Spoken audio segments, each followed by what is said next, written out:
which is hard for me. You know, you have to continue to look over there. You see how that, you've got a smile though, not ridiculously. But we should, Doug, cut that out. See how so we're going to keep all this, right? Huh? We're going to keep all this part. I guess, if you really want to. Maybe, we'll see. Oh, the outtakes. Oh.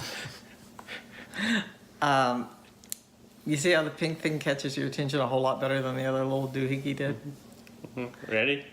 Have you not turned it on? It's on. Oh, okay. Ready? 3, 2, 1. Oh, it's all part of the same one. Start it again. I didn't No, realize what you were doing. Just go. I'll trim it. Okay, ready? 3, 2, 1, go. Hello, everyone. Hi. My name is Vicky. I'm Doug. Together we're RIT Stitch. Welcome to our channel this month, not week, but month. Today is jumping the gun there, Doug. Today is our episode number 6. Episode 6, Return of the RIT Dye. Now you see why he was so anxious to get that out there. Let's see. Okay. Gotta look at my notes. Even though I can't read them, I kind of puzzled through them every once in a while. It kind of keeps me on track. But this is important. we want to thank the Addicted Sisters for their super creepy shout out. We really appreciate it. It was great. Thumbs up. It was. We were watching it in the morning, and I do these weird lung exercises in the morning, and we watch Flosstube to distract me. Otherwise, I try and rush through them, and they're not as effective. Well, they're not as effective when you're sitting and laughing and your tears rolling down your face. The look on Nancy's face when Laura asked her, you know, first of all, who were they? And she puzzled and puzzled, and she finally came up with the name of our channel. And then Laura said, well, how were they? It was perfect. Thank you. We really appreciate it. We love that we're eminently forgettable. It helps us kind of blend away in a crowd. Anyway, the reason Nancy and I were talking is she's talked about how much she loves even weave. And then at the same time, she would hold up her lamb's wool and she would say that is her absolutely favorite fabric. And I thought, okay, well, lamb's wool Juglin, whatever it is, Jobelan.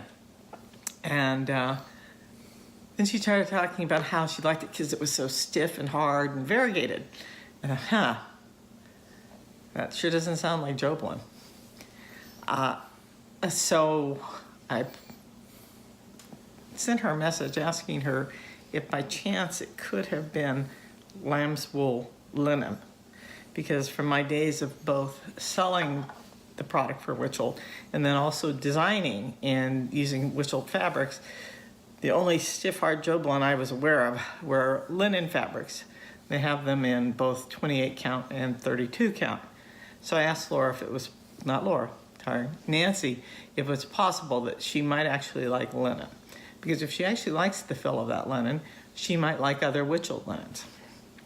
And she said she was interested in seeing them. So I pulled them out, and in looking at them, I thought, well, I wonder if they've changed Juglin. So I contacted one of my old contacts at Witchell and to ask, have you changed it? Is it variegated now? And she said no, but in talking to her, I was able to renew my association with them as a designer. So Nancy, thank you. It's a pleasure showing this to you, but it was also a great benefit to me in talking to Witchell again, and I appreciate it. So let me show you what lambswood Juglin looks like.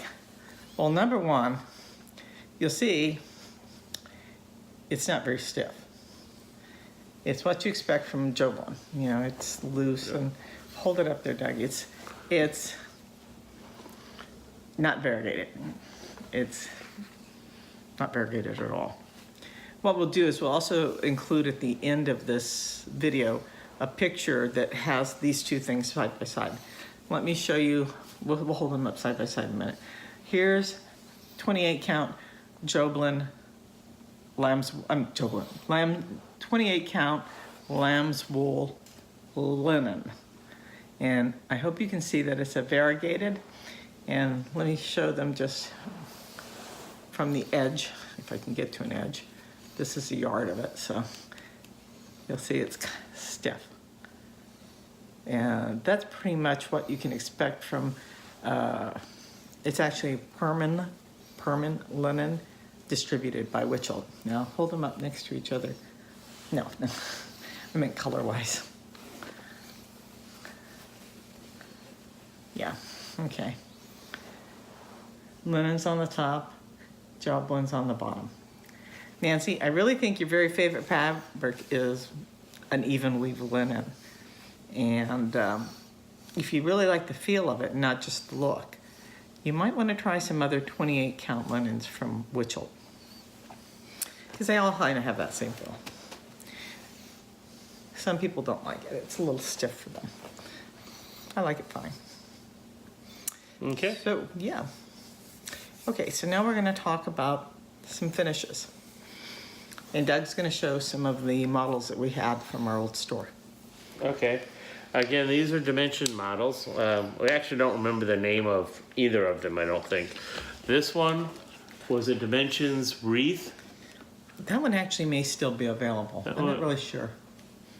Okay, so it was like a seasonal wreath with spring, summer, fall, and I think there's supposed to be winter here. Yeah, Sort of thing. Dimensions had a number of kits that had wreaths. Some were Christmas. And this was my favorite one. It says 14 by 14 wreath of all seasons. There you go. All 2001 Dimensions Gold counter cross stitch kit. Model number 35040. And this is on, yeah, it's on the 14 count 80 you said, right? Mm-hmm. Yeah, I think it's gorgeous.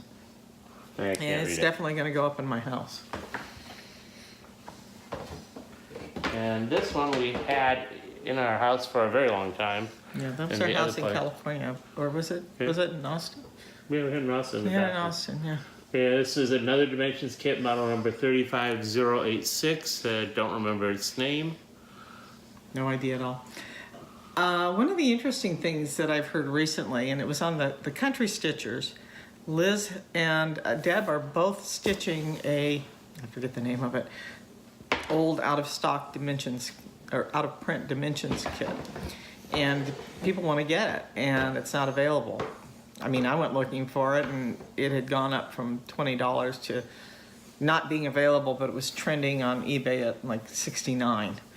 And a subscriber of the Country Stitchers looked into it and found out that Wilton had purchased Dimensions recently, and that they were open to suggestions from customers. And so I guess all of their subscribers got together and started sending messages to Wilton about this. And Dimensions has come back and told them that they definitely will be re-releasing that. It's beautiful barn scene, kind of country, kind of farm and barn. It's gorgeous.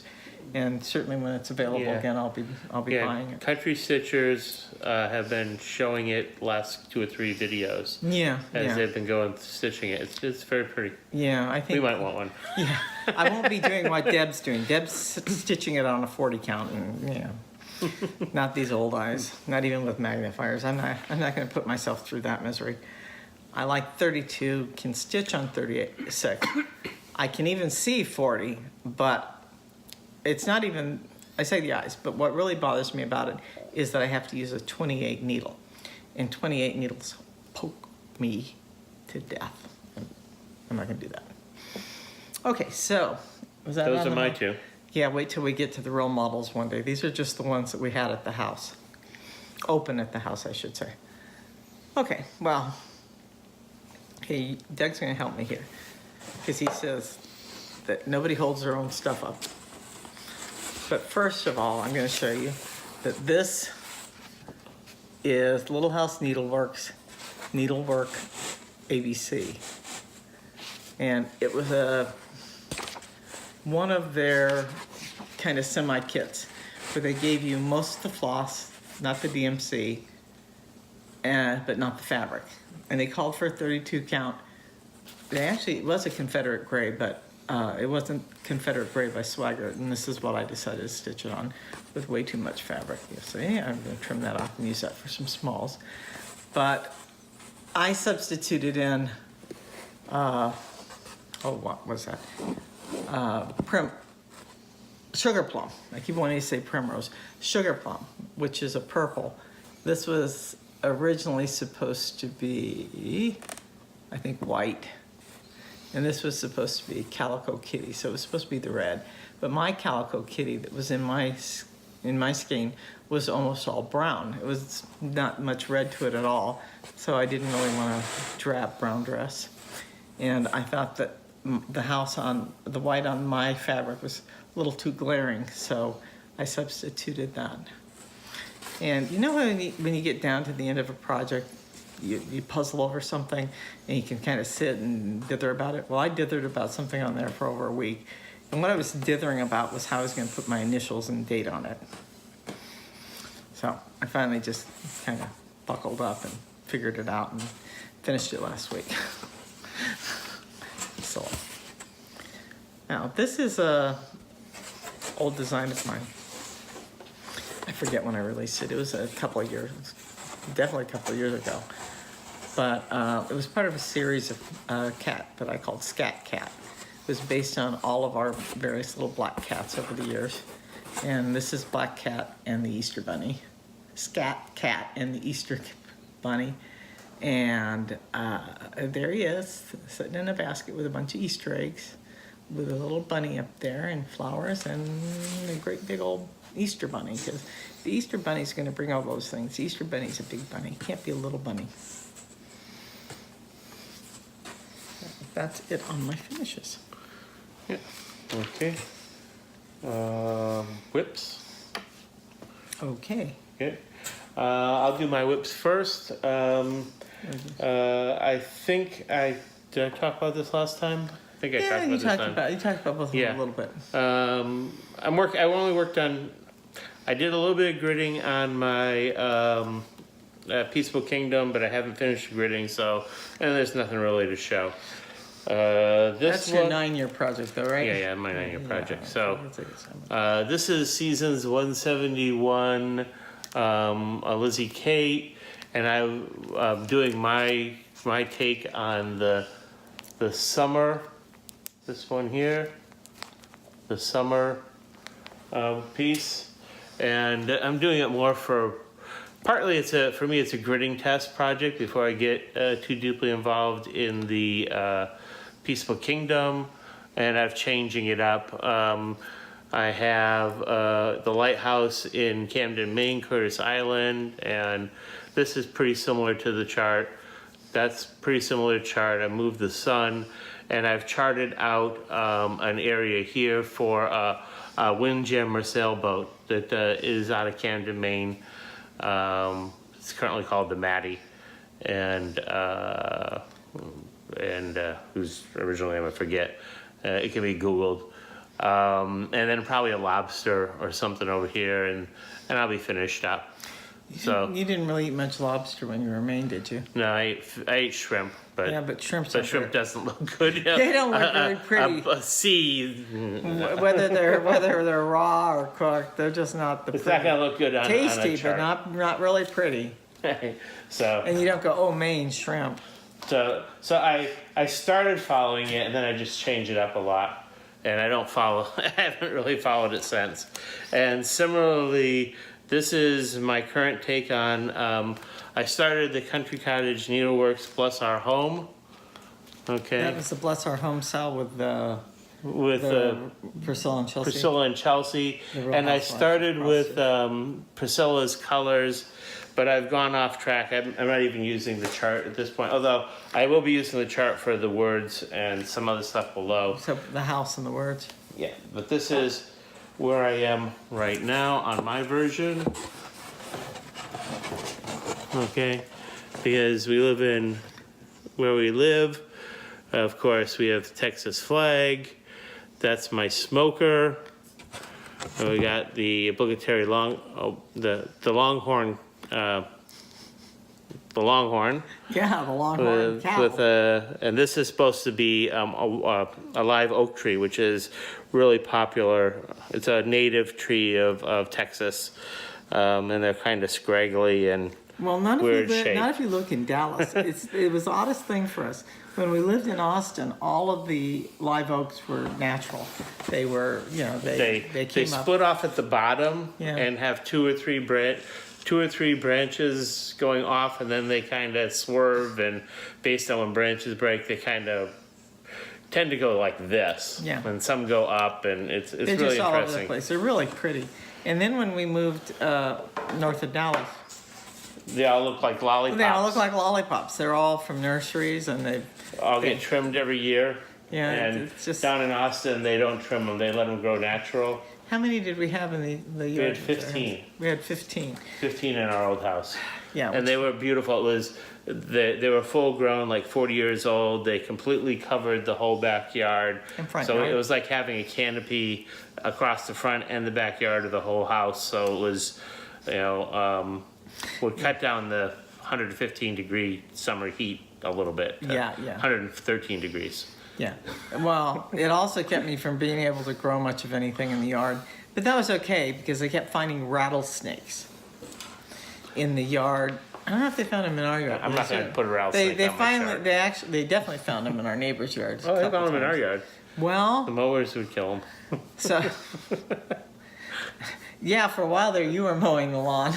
Then we hired people that had really high boots to come and mow the lawn.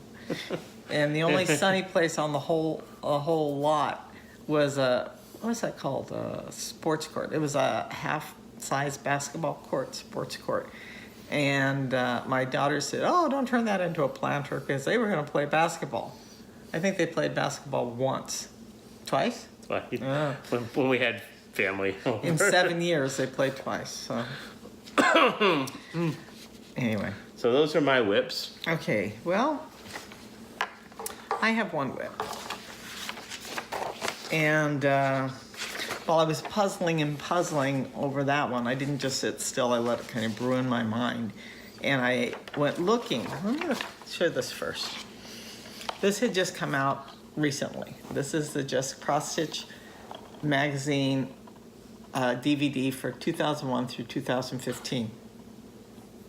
And years ago, I took subscriptions to Jess Acrostic, and I'd stopped in recent years. And as they came out with these, I started buying them. So I think I'm all caught up, except for maybe the Halloween one. And that is a comment to make. This does contain the Christmas ornament issues from 2001 through 2015. It does not include the special Halloween editions of the magazine. You have to purchase a separate DVD for that. So this is what I'm working on. Back up again. I told you all about Silks4U last episode, and that I was on their waiting list for their Silks of the Month club. And in the meantime, I had made a couple purchases, and I decided to do the design that I'm doing to test out the silk, see how I liked it. And in the meantime, I was notified that I could join the club. There was enough slots, so I did. And so this was my February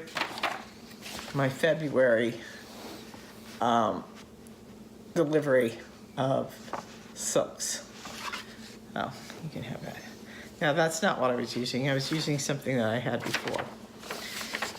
And this is from the Jess Acrostic magazine.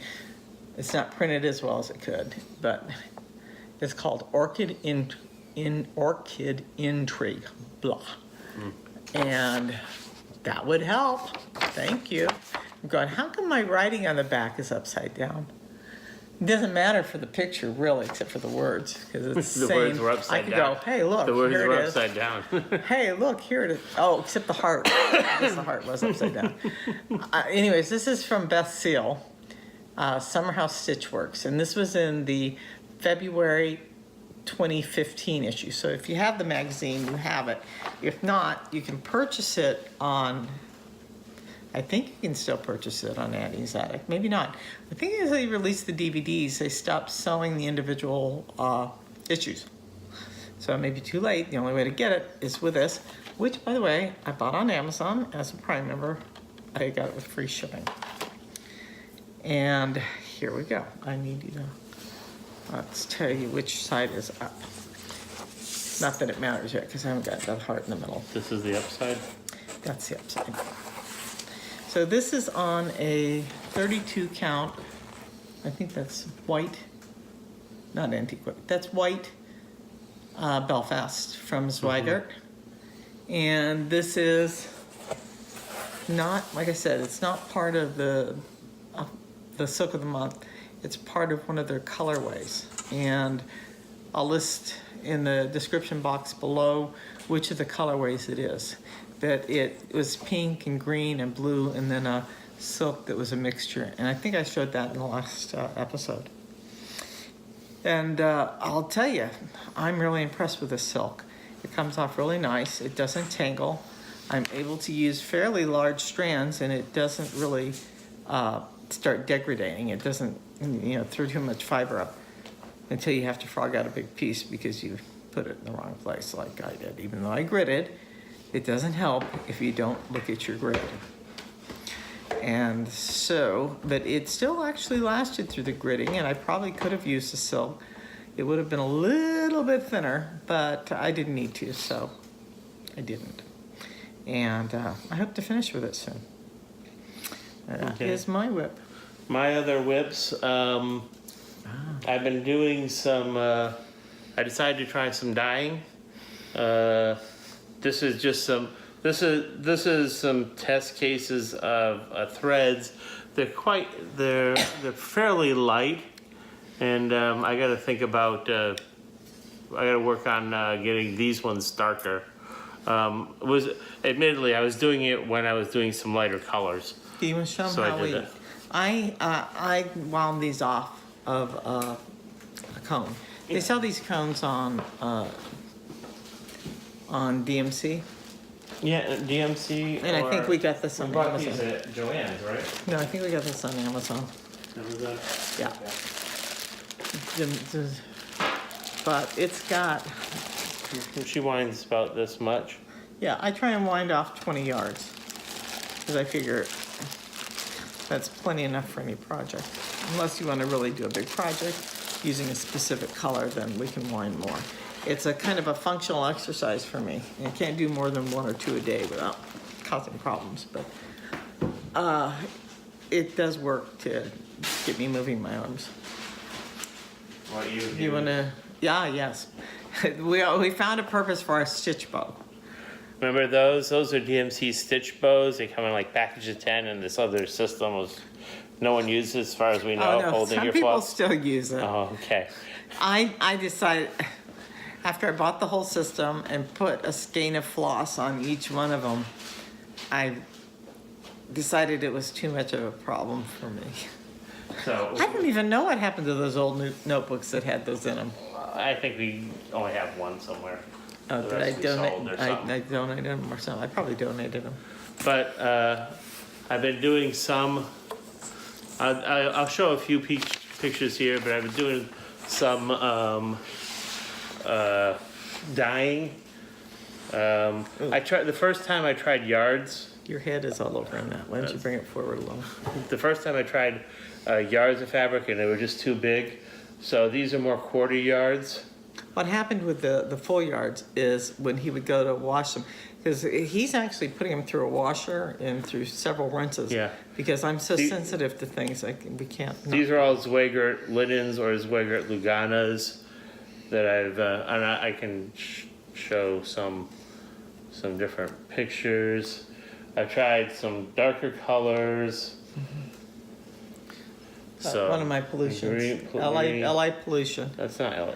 That's a green one. That's not the LA pollution? No. Oh, I see LA pollution coming up. I know LA pollution. I grew up in it.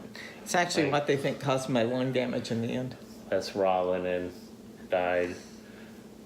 What I was going to say was when he was using those bigger cuts and they would go through the washer, they would fold on themselves, and they'd get these big, weird creases where the dye came out stronger than others. A lot of these I initially started doing some like this, which were much milder, not as vibrant.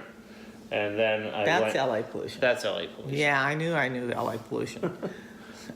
I want to do something on that. And actually, that one's interesting because that's on a raw.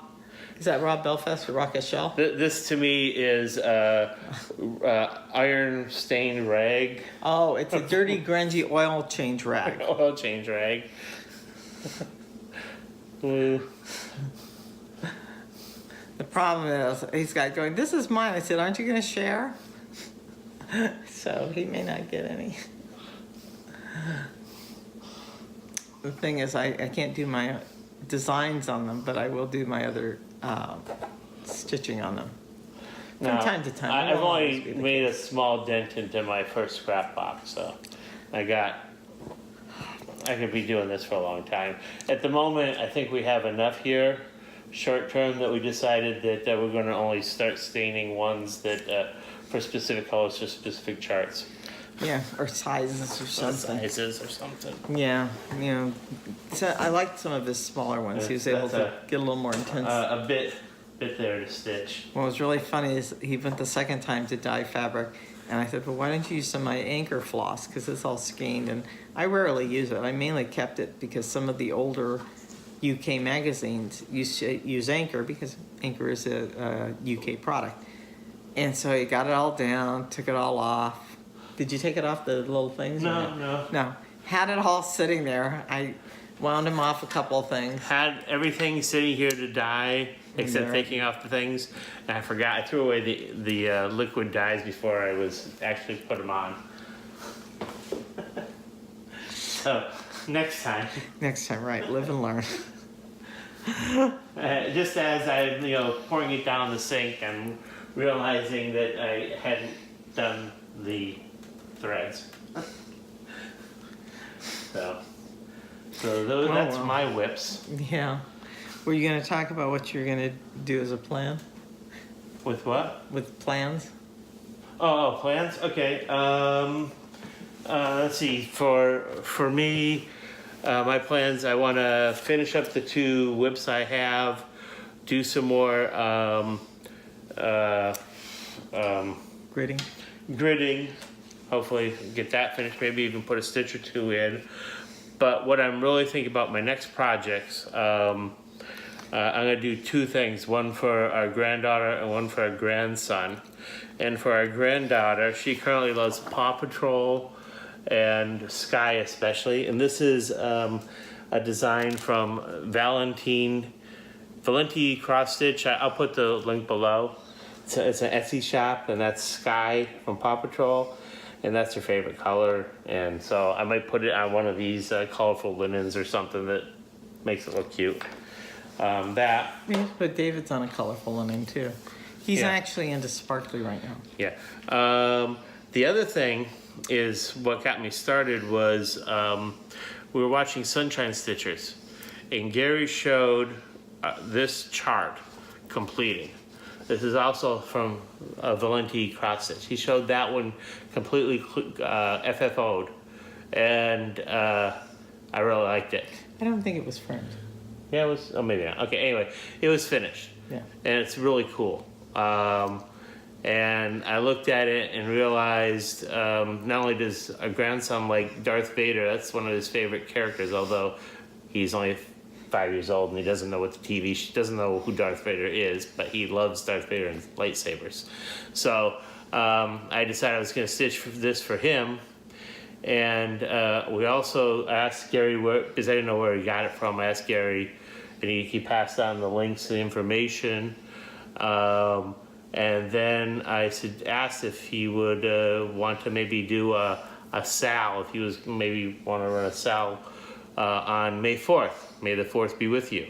And this is one I'm definitely going to be starting on May 4th. Yeah. And he was thinking about it too. I don't know if he will or not, but I'm definitely going to be starting one. On May the 4th. Yeah, and I'm contemplating that. So my plans are to finish the orchid intrigue and to start I'll show you the next design that I'm going to start. And if I decide to do the May the 4th, it's going to be probably out of this book. This is a kit. I think I got mine on, am I upside down? Probably. On Amazon. And let me open this up. It comes with some fabric and some floss, and it may even have a hoop, I don't know, but it has a book. And I'll tell you, this, I've got the Hello Kitty version of this and the Disney version of this, and Star Wars. And let's just show you, for instance, here's one of the different types of stormtroopers. Let's see what I like this one. May the force be with you. Anyways, there's some different patterns in here. There's 12, and the patterns are great, except for one that's really difficult, and it's the Death Star. And it's not because the Death Star itself is difficult, it's because the patterns are done in color, and the one for the Death Star is done so small, and the colors are so close that it's difficult to see, what you're supposed to stitch. Anyways, I'll choose something from here. And I recommend it for a book, but I cannot recommend the rest of the kit. And at the same time, while I was looking for this cross stitch, while I was looking for this one on Etsy, I was roaming around on Etsy, and I found this other company that has a lot of really wonderful Star Wars embroideries, Star Wars cross stitch kits. This is the name of the company is Embroidery4kidsArt. I don't know if you can see it, and I will put their link on as well. It's not in focus. I'll put their link. It's No, going to be too bright. Yeah. But I'll put their link on also. But they have just tons of really interesting Star Warsy. Well, they've got Star Wars, and Harry a Potter, bunch of other Doctor things. Who, the Marvel heroes. It's really interesting. A lot of stuff, yeah. And that's what I was saying. I was going to probably do this. I'm the one who actually found those dancing evil guys, and I looked at it and said, no, I'm not going to do that much black. And then I showed it to Doug, and he said, well, I will. So I said, okay, you do that. I forget what the other one was. There was also a Darth Vader sitting on a moon. There's a ton of them. Yeah, There's just they cute have stuff. all sorts of cute, In the little figures that have the words in them. all sorts of cute things. Anyway, with Easter coming up, again with these just cross-stitch DVDs, this one was the prior one. I think it was 2001 through 2010. Definitely through 2010. This is the Little House Needleworks, which has since been released as a separate pattern. But since I have it in the DVD, I'm going to do it that way. So this is called He is Risen. And it's based on the quote that's, He is not here, He is risen, Luke 24:6. And I've got the floss pulled, and I'm going to go through some of Doug's dyed fabric, and I'm going to use some of his fabric, hopefully. That's what my plans are. And I guess we'll probably try and do a video sometime mid-April, so we can do one at the beginning of May for May the 4th. Or at least a short update on May the 4th. So, Yeah, I think we're done. I think we're done. Are you sure? I'm done. I'm done. Okay, so we're done. Bye. Bye. Have fun stitching. Have fun stitching.